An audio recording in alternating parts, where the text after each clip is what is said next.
Welcome to the Grazing Grass Podcast, episode 22, where we talk with Logan Karcher of Burnt Hill Cattle Company. This is what God's blessed me with to work with, so I'm going to try to use it to its best potential. You're listening to the Grazing Grass Podcast, helping grass farmers learn from grass farmers. I'm Cal Hardage, your host. And on today's episode, we have Logan Karcher of Burnt Hill Cattle Company. We talk through a wide variety of topics today, from bucking bulls to sheep wrestling, cover crops, and sheep economics. I think you're going to enjoy it. Before we get to Logan, if you listen to this episode and find value in it, please share it with someone. We are a small podcast, but we're growing, and we appreciate all of you listening. Logan, we're excited to have you on the Grazing Grass Podcast. Welcome to the show. Yeah, thanks for having me. I appreciate it. It's really an honor to be on here and just get the word out there about regenerative ag and grazing and different practices that people are doing across the country, really. And it's really a good thing that what you're doing here. Well, thank you. And Logan, can you tell us a little bit about you and your operation? Yes, so I'm Logan Karcher, owner and operator of Burnt Hill Cattle Company. We are in southern Illinois, about 100 miles east of St. Louis. So just pretty much not quite the far southern tip, but we're down there a ways. So what we do, we run a small operation of pasture pork, grass-fed lamb, and then all natural beef is what we're focusing on. We dabble in some chickens, whether it's pasture poultry or pasture eggs or egg layers. So that's depending on the season, is we kind of fluctuate with the chickens. I guess where it all started with us, you could say that I'm probably a third generation farmer here on the property that we're running on now. My grandma and grandpa bought the place back in, believe it was 62. And anyway, there's several acres there that he was row cropping and running a cow-calf operation on. He focused on Hereford cattle is what he was running, and it was all very conventional. I think the most forward-thinking at that time was no-tilling. And, he did practice no-tilling on a lot of his acres. And we're on some rolling hills there, so even no-tilling really wasn't the best idea for some of them rolling hills. We still fought erosion and all of that them times. So, Oh, yes. fast forward to me growing up as a kid. I grew up around, we had actually wool sheep at that time and a small cow-calf herd there. And we stayed in. My grandpa passed in 99. So after that, we put pretty much all the pasture acres, but at that time, maybe 10 acres was in CRP. Just my uncles all had, and my dad all had in-town jobs, so they didn't have time to run the farm and keep up with it. I was too young. They just thought it was best, to put that in CRP, which it is still in to this day, a majority of it. As those contracts come out, we are putting those back into pastures and trying to rebuild that soil life, because, they sit and not had nothing done to them for, probably at least 20 years now, majority of them. So, those forages and that soil has just been pretty stagnant. We clip them or bush hog them once a year like we're supposed to, and that's about just of it. So they're there. There's a lot of grass there, but it's not got a lot of value to it.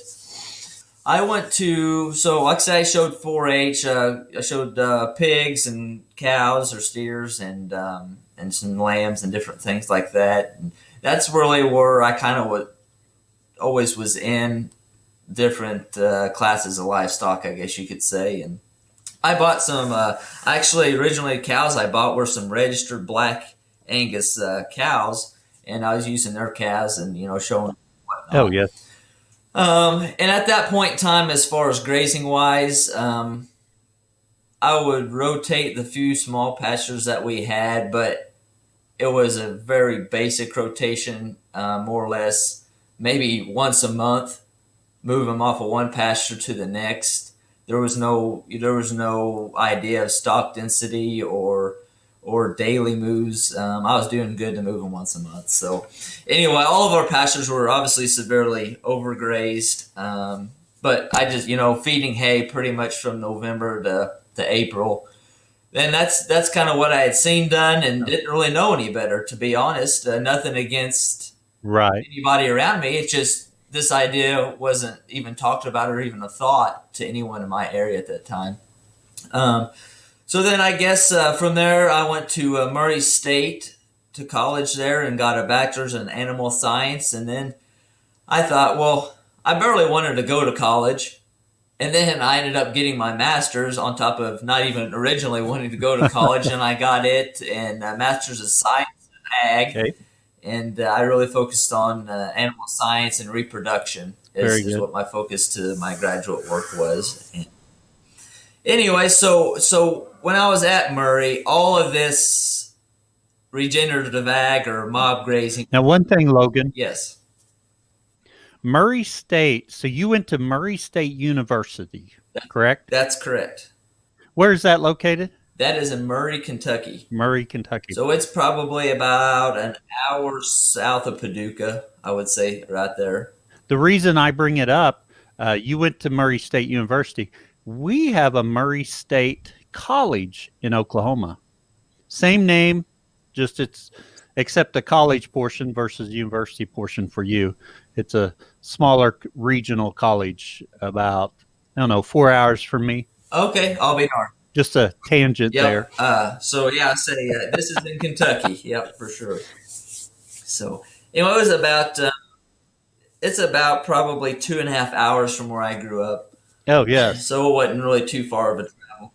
Yep. So you went to college at Murray State, and you start getting exposed to regenerative agricultural ideas? That is correct.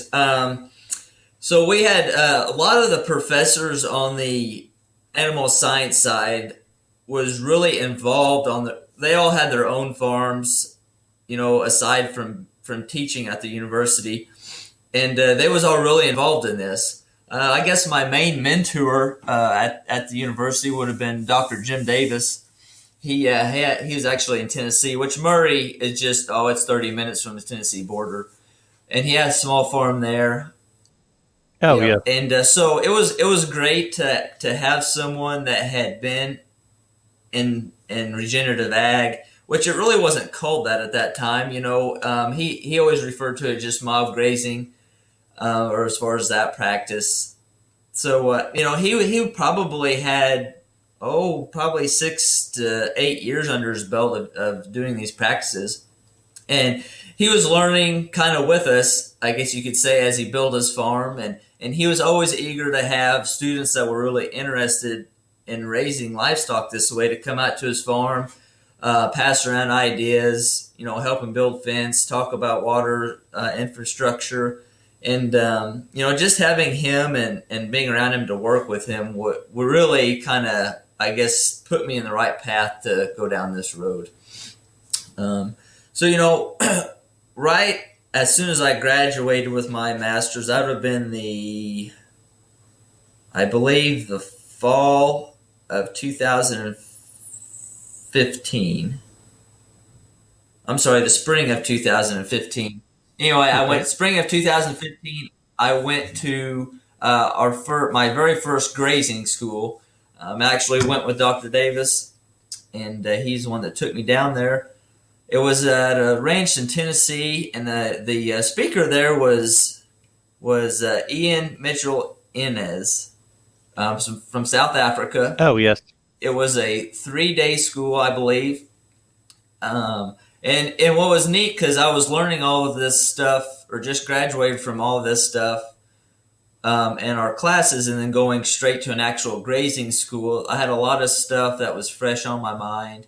lot of questions that I could ask, and he was bringing in even more real world practices that I could really think about how I can implement when I get home or when I go onto a job. So that was really nice to be able to do that. And two, when I was, I left this out, when I was at Murray, I was able to work on the university farm, which all this stuff was taking place as well, along with other research. So that was really a great opportunity. But so anyway, I left the grazing school, went back home for about 3 or 4 months, and then actually got a job on a fairly good sized ranch in Missouri. When I was there, I wasn't there maybe 6 months altogether, just enough to calve out a whole bunch of heifers and do some fall work. But Oh, fun. yeah, it was really a cool time. And anyway, so it was nice there because me personally, well, each employee was kind of in charge of a certain herd at this location. So, as long as the heifers in this situation were staying in condition, staying healthy, as far as grazing practices, you had your certain pastures that you were taking care of. So I did my best to try to move the group as much as I could. But in this situation, it was such a big, the owner and managers weren't going to really put in a lot of time and money on a new thing that some new employee just brought to them.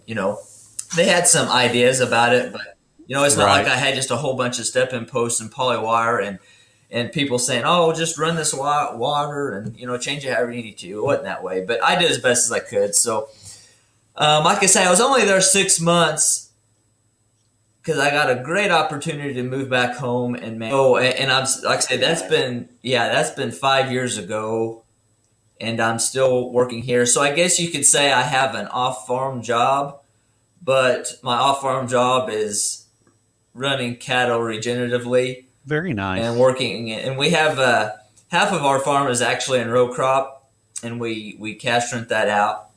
So the gentleman that farms that for us is really easy to work with. So even on our crop ground, we're still able to put some cover crops in and utilize that to do some winter or late fall, early spring grazing. So anyway, yeah. Like I said, I moved back to start this job and really kind of was able to take off doing some really intense grazing.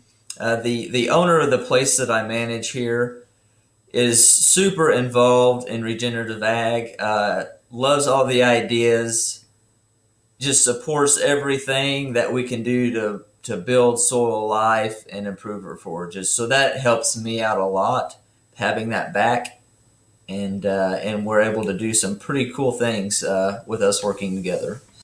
Oh, very good. And on that farm, you have beef cattle, and then you have beef cattle on your farm as well, correct? Yes, that's correct. So when I moved home at 16, we were actually, I was able to do a lot of regenerative ag grazing and practices here at my job. And then at my home place and farm, well, at that time, I was really not able to do much because we was raising and hauling bucking bulls all over the place. And, okay.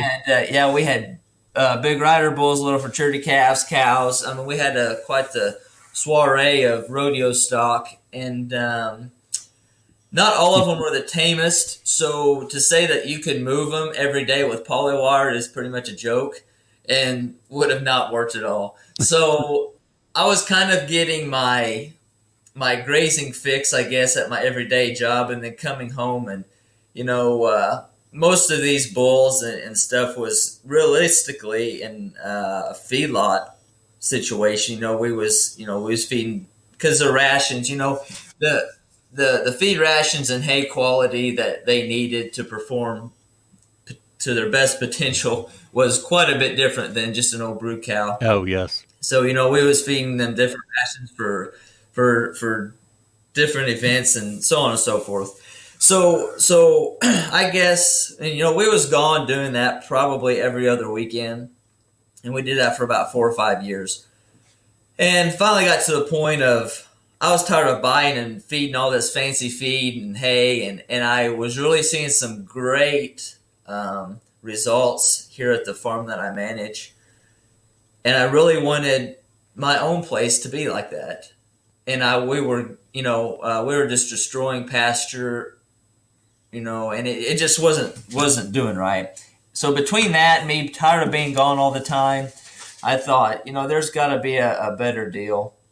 So that's actually when I ended up getting, selling off all the bulls and start buying some commercial cows and trying to graze properly, I guess, or what I thought at that time. So, moving forward a little bit, I thought, man, I'm really going to focus on cows and cow-calf operation and try to just run just as many cows as I can afford to do, and just cows. That's all I could think about and was focused on. And then December 2018, I was actually able to buy my grandparents' house, and they had some few barns there and pretty good sized corral and working facility there. And anyway, it came with 40 acres. Oh, very nice. Is what I purchased all that time. So I thought, and at this point, I thought 40 acres is exactly how many cows I can run, and with feeding minimal hay, and was really trying to think. I thought I was thinking outside the box by trying to run these cows regeneratively, but in hindsight, I wasn't. I was in this cow-calf idea box, and I was stuck there for probably a year or so. And I was doing fine. I was being profitable at the very kind of minimum, I guess you could say. And then one day I was out moving cows, and it kind of occurred to me, we've got the 40 acres there, and since then I've leased another 25, so we're grazing 65 acres now. Still not a whole lot, but I thought, this is what God's blessed me with to work with. So I'm going to try to use it to its best potential. So with that being said, I started looking into hair sheep. Oh, yes. I had been quite experienced with sheep in the past, just wool show lambs is what they was. And so this was going to be a little different, but I had done substantial research and number figuring on, whether it was going to be profitable, what type of breed to use. I put quite a bit of effort in and, seeing if it was going to work before I did it. And no matter how I figured it, and even to this day, I'm looking at expanding my sheep flock. It makes so much sense with what I have on my place. So we are, out of the 65 acres, there's probably, I would say 15 acres for sure, if not 20, that's in wooded ground. So, I originally started trying to bush hog through those woods, and it's not a thick woods, it's kind of, I don't know how you would call it, but it's, it's kind of more open to where you can get around. Oh, yes. And I was spending a lot of this time and money brush hogging all of the underbrush and you name it. And then I got my sheep, and I haven't brush hogged any underbrush since. Oh, very good. Yeah, it's really phenomenal. I've got some videos and pictures and stuff on Facebook that I've posted. And I tell you, so I've had my sheep flock for about a year and a half now, I guess. And man, oh man, I just love them to death. I really do. They're so easy. They're profitable. They work so well with the cows that I have. And so I'm like, okay, this is great. I got a great combination. I got my cows herd and I got my sheep flock. And I actually, minus lambing, I run my cows and my sheep together. Oh, yes. There are some times I want to really focus on a certain patch of woods to clear out, and I'll pull my sheep aside just because there's not enough in there for the cows to sustain on. Because, like I said, there's really no grass or forages in there yet, but that's kind of a goal of mine. So, anyways, so I guess this spring was my first lambing. I lambed in April. That was a huge success.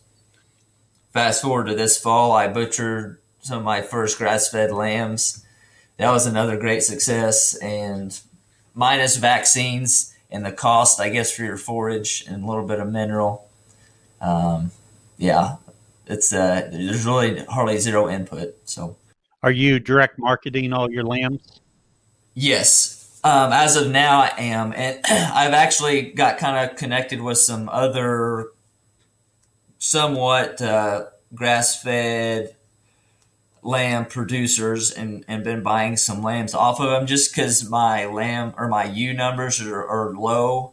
And I'm selling, my demand is way more than my supply. Oh, yes. So I'm kind of bringing them some weaning lambs and finishing them on my place. And yes, then I'm direct marketing, selling wholes and halves mainly right now. Actually, in the process, as of right now, I was on the phone with him yesterday of getting my wholesaler broker's license, and that way I've got some pretty good opportunities coming up here to getting some local farm fresh stores and directing or marketing my meat through Oh, them yes. and doing that. So, like I said, that's all set up. Just waiting on the particulars to get in order, Oh, very nice. and hopefully by summer I'll be selling actually pastured pork, this grass-fed lamb, and possibly some meat chickens in there as well. So, Oh, very nice. Yes. Now, what breed of sheep did you settle on? yeah, so I ended up doing Katahdin. Oh, okay. Yep, the first, so that had been last winter. I bred them to actually Katahdin Dorper cross ram.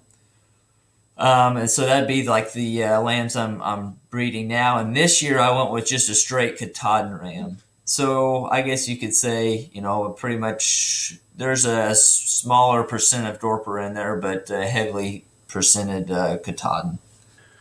How have you found the Dorper percentage in there? Does it really put more meat on your lambs?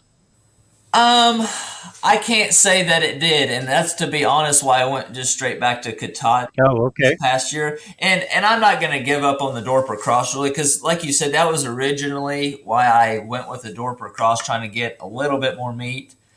But I didn't see that being Yes. the case. Like I said, it could have been the Ram, so I'm not giving up by any means, because I'm Right. very, very happy with my meat. But like you say, a grass finished Katahdin lamb, they're dressing out about 60 pounds of meat there, which I feel like that's pretty good because they're killing about 95 pounds or to 100 is when Oh, yes. when we're harvesting them. Yep. So anyway, like I say, everything's not perfect on that end, but I feel really strongly we're going the right direction, and I think it'll only keep getting better as years to come. Yeah. On your sheep, you're lambing in April and you're processing your lambs in the fall. When in the fall?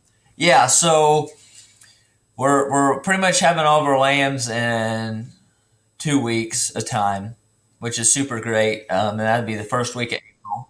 Oh, yes. And then, so the lambs that we're actually lambing and raising 100%, they're getting processed about 8 months of age. Okay. And and it kind of depends because it's so hard to get a butcher date with everybody being so backed up. Yes, it so is. those numbers are kind of fluctuating. Like this lambing that we're going to have here in the spring, I've already got their appointment made for, and it's actually December, so they'll be a little bit bigger, which is maybe I'm pretty interested to see waiting, till December to see if we're going to get any more growth there towards the end. But Right. And then we've got some of the, like, I guess, feeder lambs that we're buying. They're actually the people that I'm getting them from are lambing in January, which is 4 months ahead of us. So that kind of gives me 2 processing dates, Right. to where we're not just doing it once a year. So we kind of break that up a little bit and have a better supply. Very nice. Now, when you decided to go to sheep, what did your infrastructure on your farm look like? Yeah, so like I say, when I bought the place, the very first thing I did was put up fence. The CRP contract had just ended, and that all worked perfectly. So I put fence up, and what we have for fence on our perimeter, which is a total overkill, but it's a 6-strand high tensile Okay. electric. It's running about 8.5 kilowatts or so 8,000 volts. So it's super hot, Yes.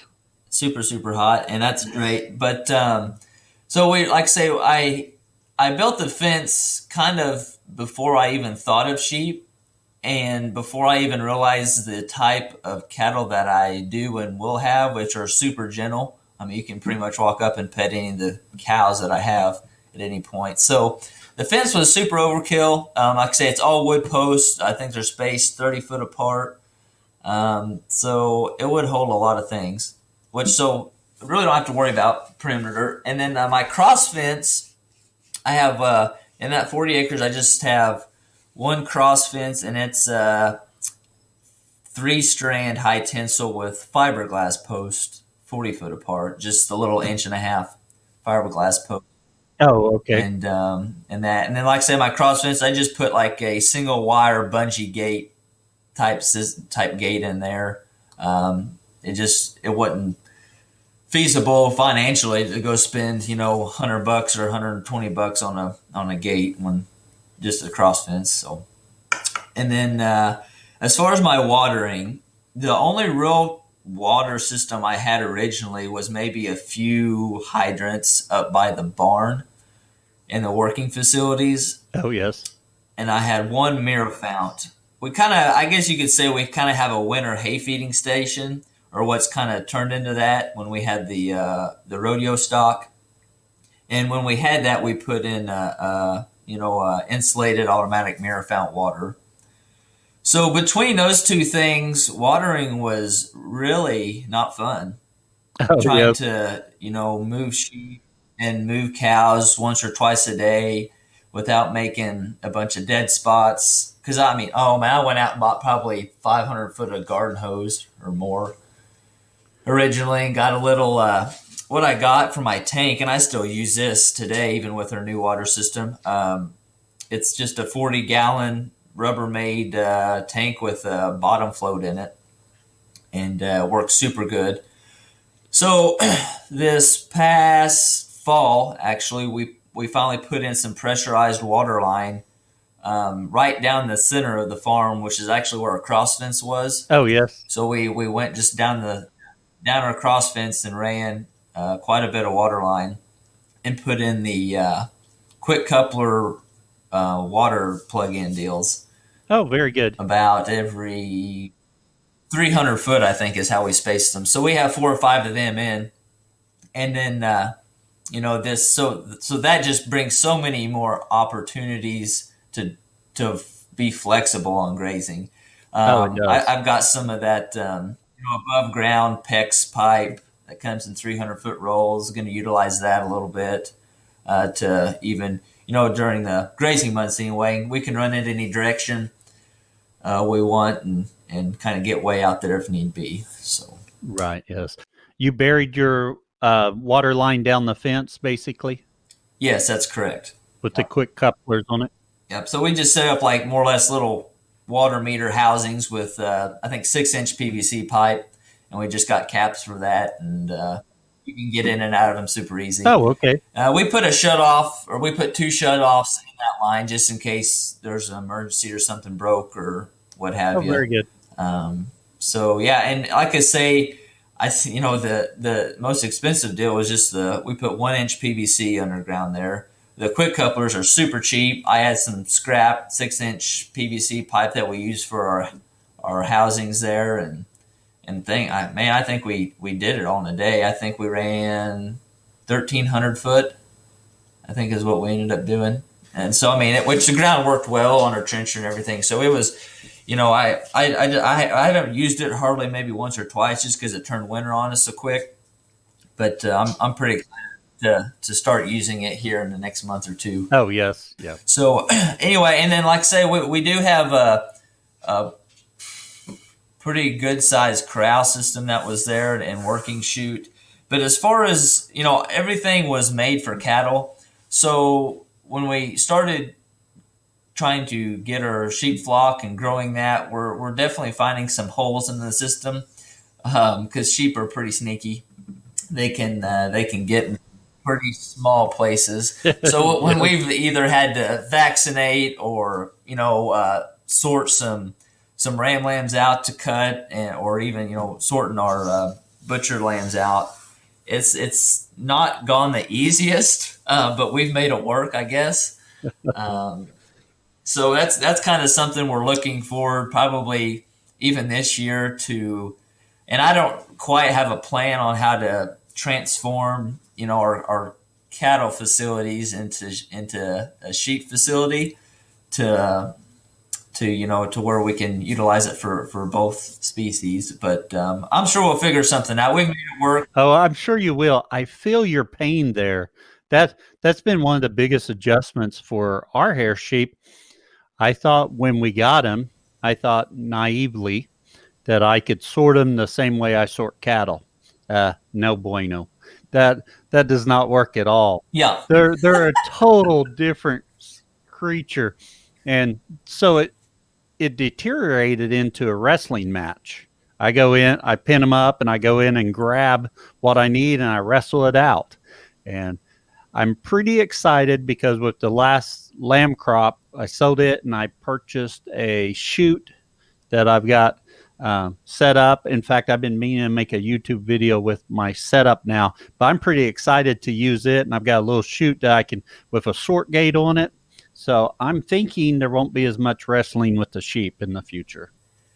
yeah, that sounds exactly like how we sort and do our stuff. So, but you'll be in high cotton now, so Oh, yes. Yeah. maybe we'll get there. Maybe. Oh, yes. Yeah. Eventually, every year I'd come in, I'd be like, I'm not doing this next year. And then sure enough, following year comes around and the sheep beat me up some more and finally got to a point I bought one. Yeah, well, good deal.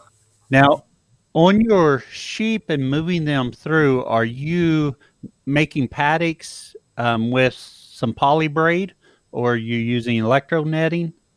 What I'm doing there, and it's taken some time. I watched Greg Judy's YouTube channel a lot, and Oh, yes, guilty. that's really what got me going on the hair sheep deal. And I've tried to do my hair sheep very similar to how he raises his. Oh, yes. So when I started out with 7 ewes. I went and got 7 purebred Katahdin ewe lambs, and that's what I started with.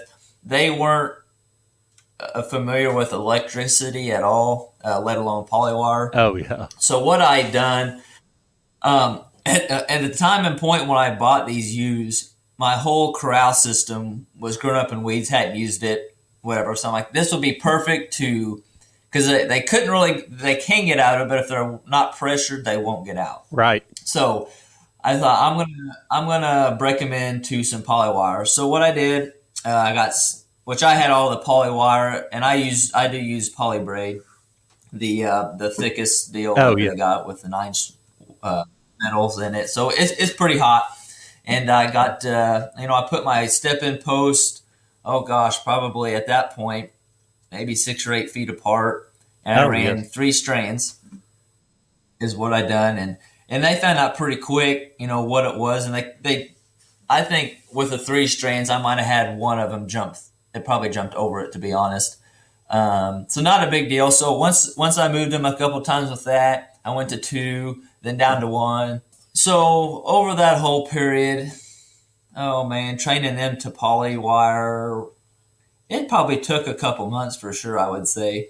Not to say I still didn't have trouble when I took them out to pasture Yes. with them trying to get through every once in a while, which not a big deal because I expected it.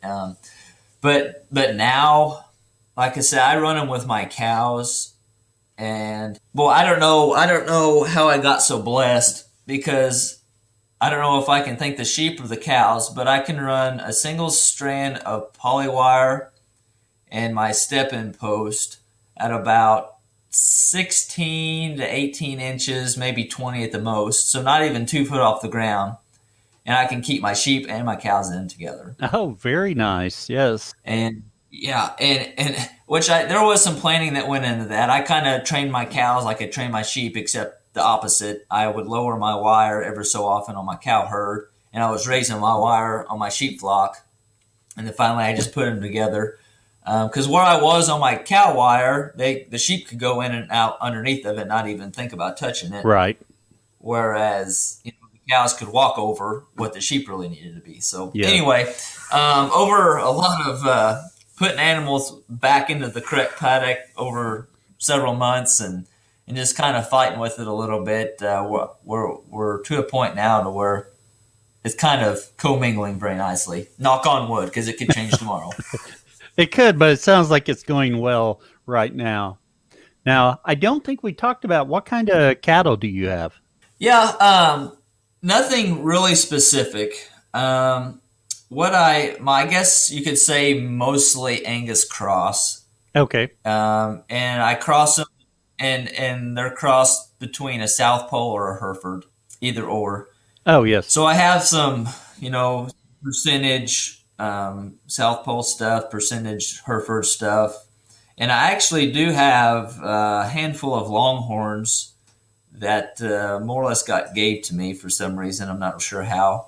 And anyway, so I've been breeding those Longhorns to South Pole as well, and this will actually be this spring will be their first calving with the South Pole. Oh, yes. Because when because I've had them for a year and a half, I guess, or whatever. But the first when I got them, that was bred to a registered Longhorn. So I've got that calf crop calved and weaned and sold and all that. So I'm pretty anxious to see what these calves are going to be like. I am too. I'm interested what that South Pole Longhorn cross looks like and how it does. Yeah, I've talked to several of kind of my acquaintances that have done it with Corianes. Yes. And have had really good success. So I think it'll be similar outcome. I've heard that as well, and you can get those cows fairly cheap. So, it crosses my mind once in a while to try a few, but I haven't yet. Sure, yeah. And I don't know.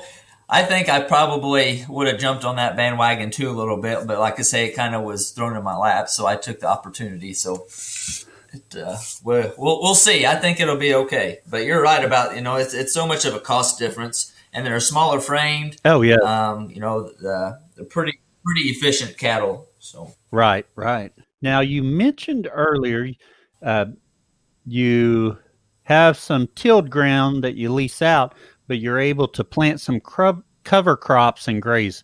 What are you planning for cover crops there?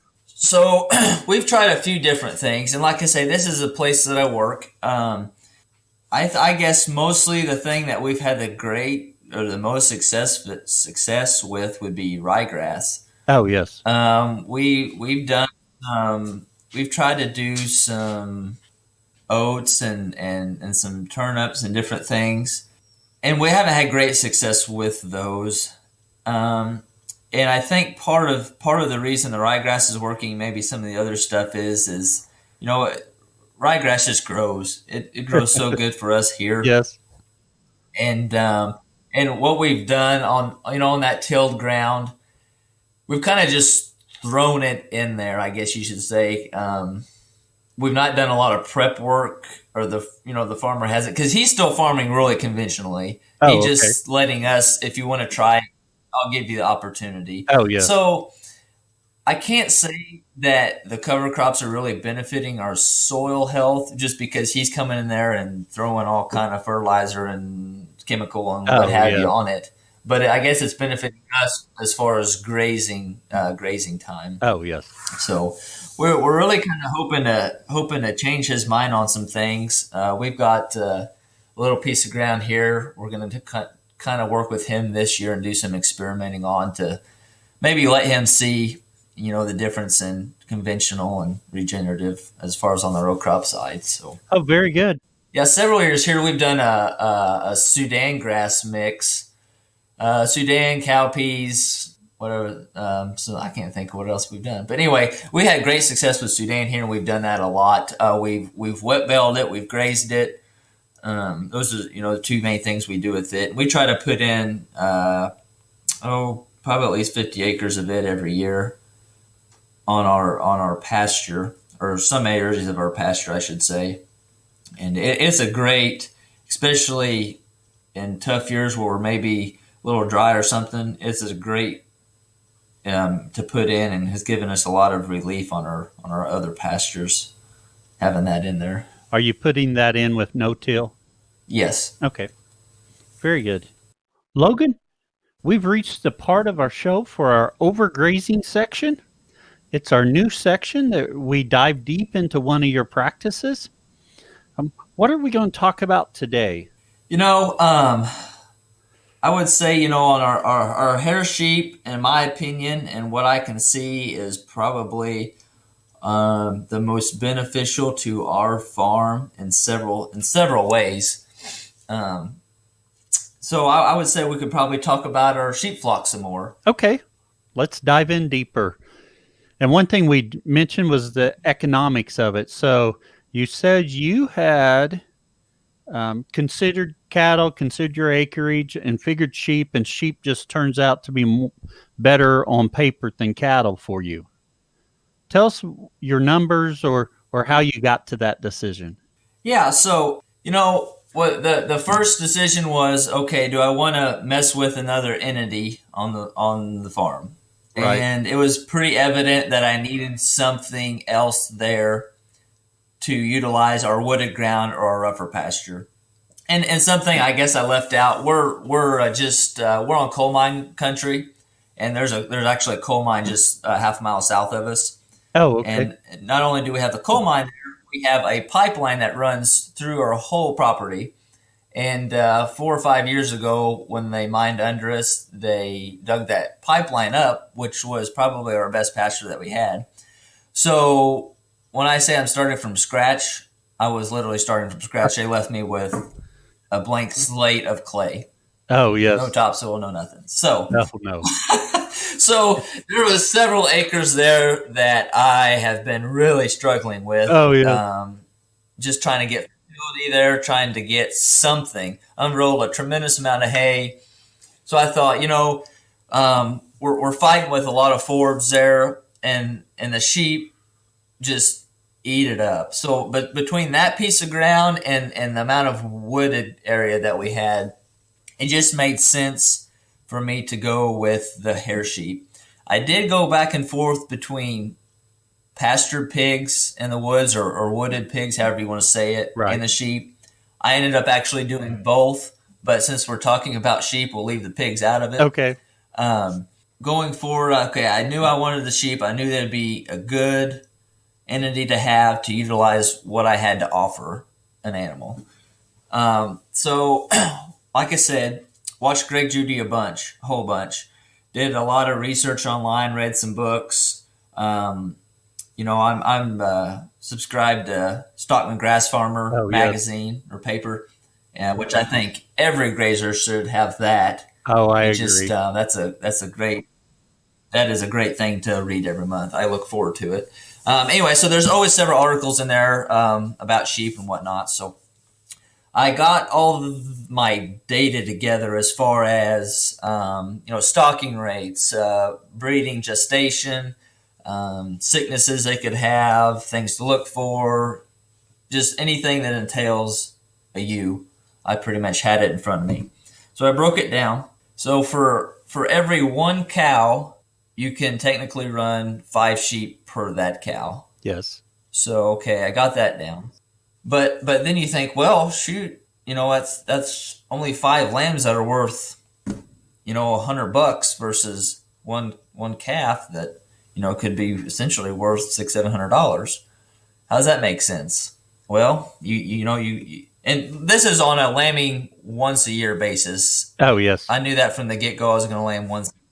I was going to lamb in the spring. I wasn't going to have to worry about lambing in the barn, winter, whatever. I knew. So from the get-go, I was figuring everything on lambing once a year in the spring. One lambing season, yes. So anyways, then I started looking at it. Okay, so that's just one. So then you figure your ewes are going to have, we'll say, a lamb and a half per every ewe on average. I think last spring we averaged just a little over that, right at 2 lambs. We actually had a really good lambing season, right at 2 lambs per Oh, ewe. very good. Yeah, we did good on that. But anyway, so we'll figure a lamb and a half. So then you look at all that, and then, okay, so they're going to technically have, we'll figure on, we had 10 ewes times, lamb and a half, that's 15 lambs on the ground. And you're looking at, that, your 10 ewes, you could run 2 cows. Yes. Well, okay, that's 2 calves, okay, versus your 15 lambs. So that makes sense. And then I started looking at, okay, what are these, whether it be the calves versus the lambs, where's the profit at there? And then I started looking at local, sale barn prices. I started looking at grass-fed meat prices, just getting some summaries and some estimates about what my profit is going to be, more or less, for 2 calves or for 15 lambs. And so I said, okay, it makes sense. I'm, more or less going to double my profit with these lambs. It was black and white. And on top of that, they're going to eat everything my cows aren't going to eat. And on top of that, I can grow my herd or have something ready to harvest in, we'll say, 8 months versus 20, doing everything on a grass-fed basis. And then all of my ewe lambs that I'm keeping, I can rebreed, and they're going to lamb at a year old versus 2 years old. I mean, just everything was half the time and way less input and more profit. Oh, yes. That is, so that's how I figured it, really. And like I said, like I hit on earlier, the only thing, like my sheep, last winter, my sheep flock, I set some hay out a few different times, and they would not touch it at all. They went out and ate dried oak leaves, what leaves were left on a thorn tree or bush or a blackberry bush, and that was it. They came up for water about once a week, and and they were so fat come lambing. I mean, granted they were bred, but they were so fat they couldn't hardly walk. I said, "Oh my gosh!" And my cows, went through however much hay. After they went through their stockpile, they ate however much hay, and I said, "Wow, okay." And then this winter that we're going through now, same story. I've got twice as many as what I started out with, and same story. They come up from water about once a week and stay out there in the woods and eat all the leaves that are on the ground. Granted, we did get about a foot of snow the last week and a half, and it's still here. And the last 2 nights, it's been super, super cold, and I've gave them a small square bale of hay just to give them a little supplement through the night. But during the day, they're out there, we're talking a foot of snow at least. They're out there digging holes and eating the grass that's under the snow. Oh, yes. We, got some of that storm too, and I takes me a couple hours each day just tending to the cattle. And the sheep, I've tried to help them, but they just ignore me. I did put a bale of hay out for them, and occasionally they come up to eat it. But like yesterday morning, we were getting the last of the snow. I take that back, maybe 2 days ago. But the snow was coming down, and I was out there, and they have access to a barn, which I thought, oh, surely they'll be in there. No, they're out in the pasture grazing. I'm like, I'm going back to the house if you guys are out doing that. That's exactly right. And the sheep are just one of our livestock that just continues to amaze me. Once you think I've seen it all, like I said, out there I was feeding a roll of hay to the cows, and there was in snow drifts that were up to my thigh almost, digging holes and eating. And it's granted the snow was very dry and fluffy, so if it was icy, it would be a different story. It's not icy, so it's kind of easy to move around. But they are out there just working their butts off to graze, and could care less about any supplementation. It is just something else. I have to agree. They amaze me as well. I'm always shocked how, and I hate to use the word easy because they do require their own attention, and they're a different livestock than other livestock. So you got to learn how to move them and do anything with them. But they are so easy for us. They're out in the pasture and they they lamb for us, and they just keep going without much from us. That's exactly right. And a lot of people have trouble with feet and parasite issues. Not ever, and not ever. And I might get into a bind one day where I have some, but we'll say in the last year and a half or two, I've not dewormed once. I've not trimmed the first hoof. Oh yes. I've not done none of that. I vaccinate them once a year and lamb. Period.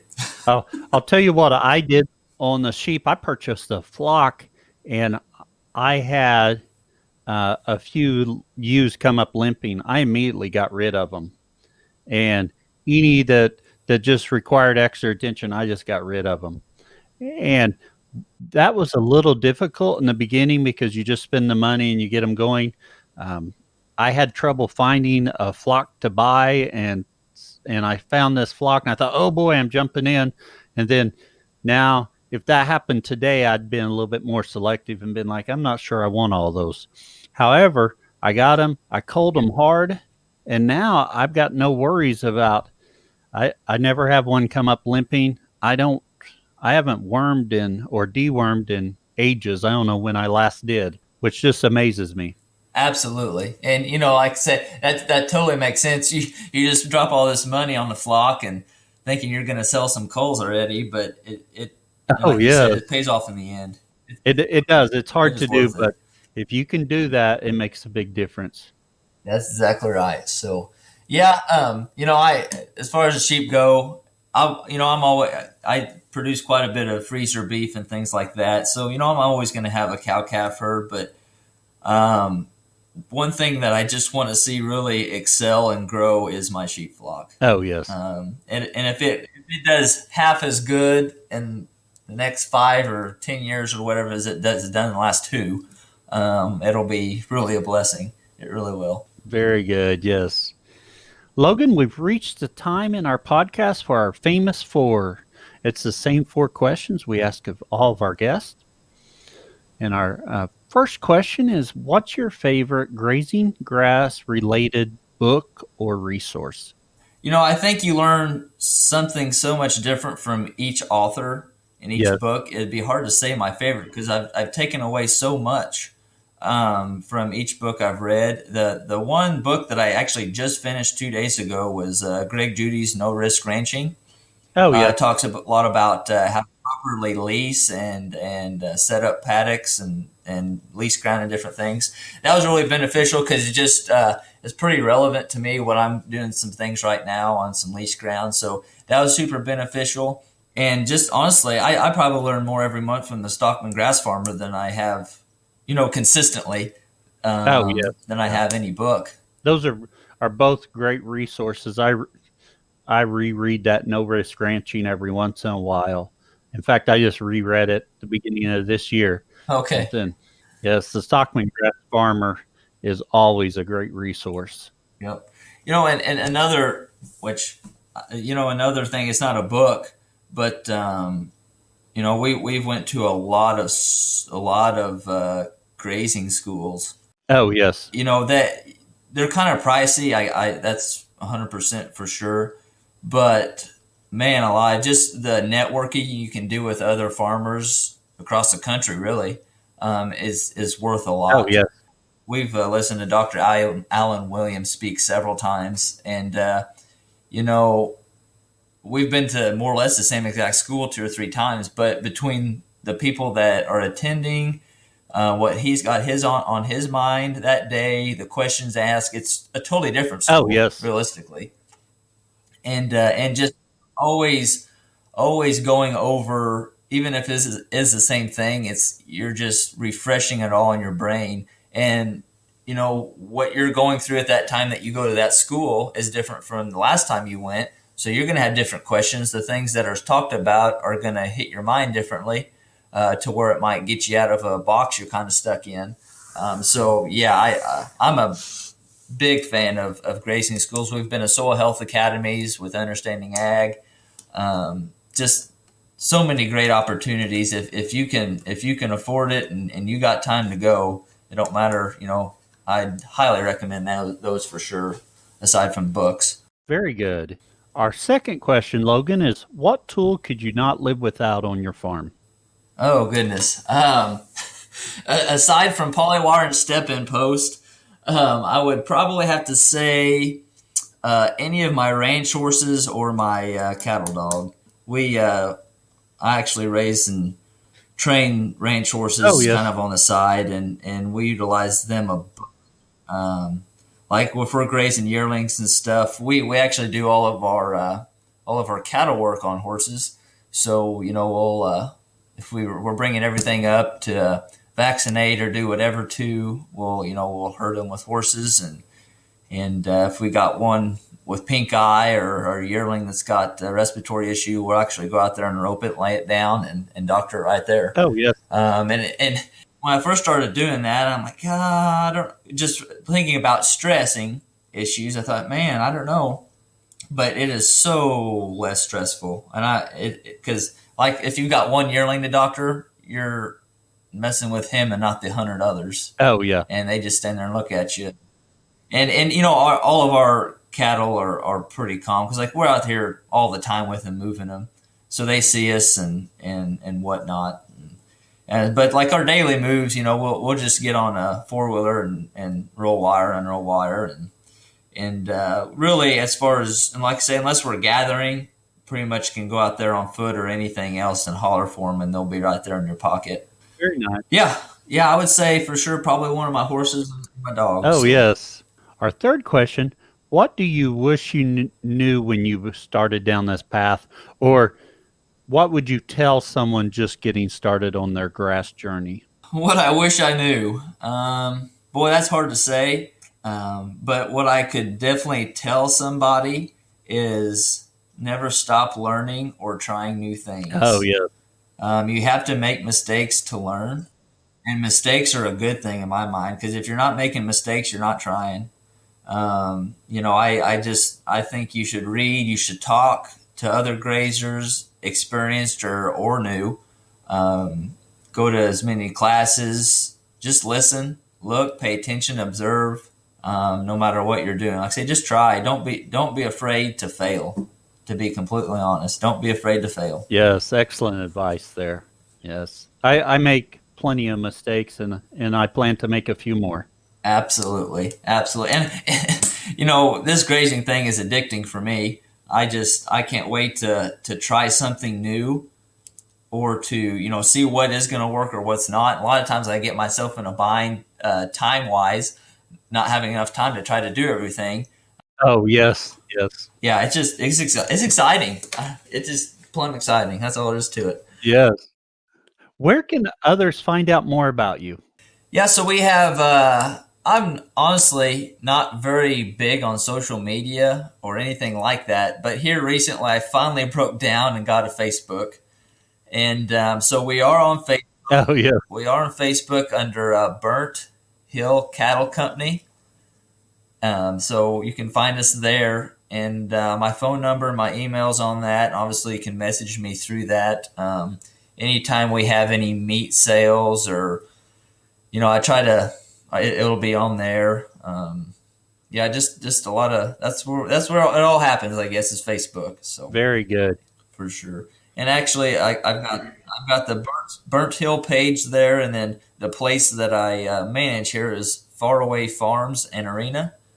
And anyway, that's on there as well. So there's always stuff between the two going on, whether it's just videos and movies or new things we're trying out, or meat for sale, whatever you got. So we will post links to your Facebook pages on our show notes. So if anybody wants to get there, they can. Logan, we really appreciate you coming on to the podcast and sharing about your journey. We've enjoyed it.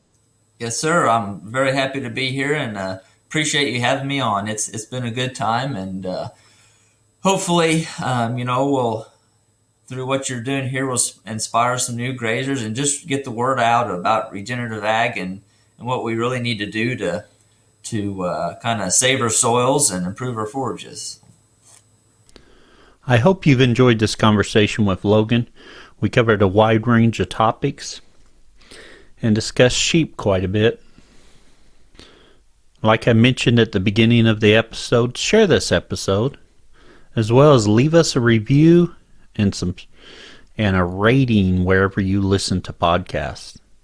Also, if you want to leave a comment about the episode, you can do that at grazinggrass.com. On each episode page, there's room for comments. And as we mentioned before, if you click on one of the links at the website to purchase a book mentioned in the podcast from Amazon, we get a small fee or a small amount of money back. And we appreciate you supporting the podcast. You're listening to the Grazing Grass Podcast, helping grass farmers learn from grass farmers. Hey there, listeners. We appreciate you tuning in and want to continue bringing you the best content we can. But producing a podcast takes a lot of time and effort, so we need your support.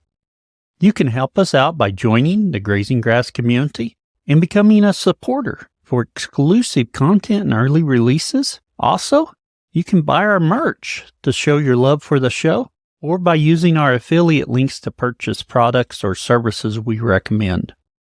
If you can't support us financially, please spread the word and tell others about our show. Thank you for your support, and we can't wait to bring you more great conversations from grass farmers like you.